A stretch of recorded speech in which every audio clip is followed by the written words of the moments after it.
जरूरत लगती नहीं है। वो बिना काम के ही सत्ता में आई है, बिना काम के ही 5 वर्ष पूरा करना चाहती है। लेकिन दुख हमको इस बात का है कि मेरे विधानसभा क्षेत्र में काम नहीं करना तो समझ में आता है, चलो ये विपक्ष के नेता का, पूर्व मुख्यमंत्री का जो है ये इलाका है। हमने कहा बाकी जगह तो काम करो, मैं हिमाचल प्रदेश में एक कोने से दूसरे कोने में घूमता हूँ। अभी मैं लाहौर गया था, उसके बाद में उससे पहले भरमौर गया था, उसके बाद में सिरमौर गया था। सब जगह एक ही बात है, जब से सरकार बनी है काम बंद। अब इसका कोई समाधान नहीं है। सरकार लोगों ने अपने हाथों से बना करके दी है। आप लोगों ने तो रोकने की कोशिश की, क्योंकि आपने यहाँ से भाजपा जिताई, बीजेपी जिताई, लेकिन वो लोग भी हाथ मल रहे हैं, हाथ मल करके पछता रहे हैं जिन्होंने सरकार बनाने के लिए योगदान, यानी कि भाजपा का कैंडिडेट हरा करके कांग्रेस का जिताया। अब तो बोल रहे हैं कि ऐसा तो हमने सोचा ही नहीं था। हमने कहा नहीं सोचा तो तब सोच लो। अब हालात ऐसे बने हैं कि हिमाचल प्रदेश कई साल पीछे चला गया। आज हिमाचल प्रदेश में कर्मचारियों को सैलरी नहीं मिल रही है, पेंशन नहीं मिल रही है।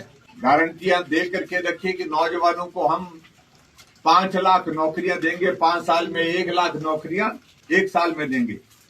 लेकिन हालात आप अपने इसमें देख रहे हैं कि मुझे नहीं लगता है कि हमारे सराज विधानसभा क्षेत्र में 3 साल का कांग्रेस के कार्यकाल में एक भी किसी कर्मचारी को, किसी नौजवान को, बेरोजगार को कोई नौकरी मिली। ये हालात हिमाचल प्रदेश के हैं, इसलिए उस पर टिप्पणी करना मुझे लगता है कि उसको छोड़ देना चाहिए। आज तो हम सिर्फ आपदा की घड़ी में आप सबके बीच में आकर के अपनी बात कहने के लिए आए हैं। इस वक्त मेरे सराज विधानसभा क्षेत्र के अंतर्गत 500 परिवार ऐसे हैं जिनका घर नहीं है, दूसरे के घर में ठहरे हुए हैं, रिश्तेदार के घर में ठहरे हैं।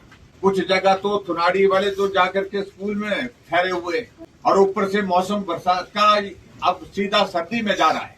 आज अगर हम देख रहे हैं कि आज ऐसे हालात रहे, अगर 1 दिन 2 दिन ऐसी बारिश होती रही तो यहाँ तो बर्फ पड़ जाएगी। बर्फ पड़ेगी तो उन लोगों की जिंदगी कितनी कठिनाई में होगी। अभी मैं शिवाथाना में थोड़ी देर के लिए रुका था। एक परिवार जाकर के शटर में अपने बच्चों के साथ, 5 परिवार के सदस्य, 6 कितने शायद शटर में, शटर लगा है, उसके नीचे जो है परिवार जो है वो उस शटर के पीछे परिवार ठहरा है, घर चला गया।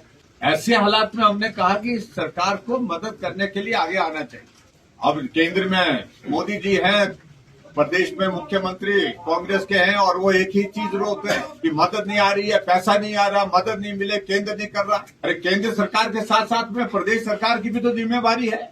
जब से हिमाचल प्रदेश बना है, हिमाचल प्रदेश में आपदा की घड़ी में अभी हाल ही में नरेंद्र मोदी जी आए और 1500 करोड़ रुपए हिमाचल प्रदेश को दे करके गए, कुछ नहीं मिला। ये मैं समझता हूँ अच्छी सोच नहीं है।